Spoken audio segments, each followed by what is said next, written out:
Welcome to Solvetic, your channel to always learn technology easily.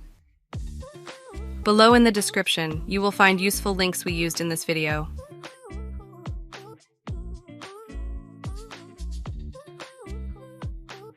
Today in Solvetic, we will see how to pin post on Facebook profile 2025. Open your Facebook profile and you must be located where you have your post. Now click on the three dots and choose the option, Pin Post.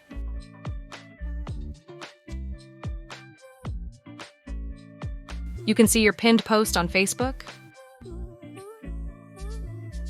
Hey, remember to subscribe Solvetic channel.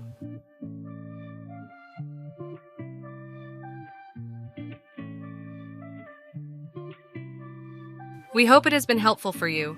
Here are links to watch more videos of your interest and subscribe to the Solvetic channel. Thank you.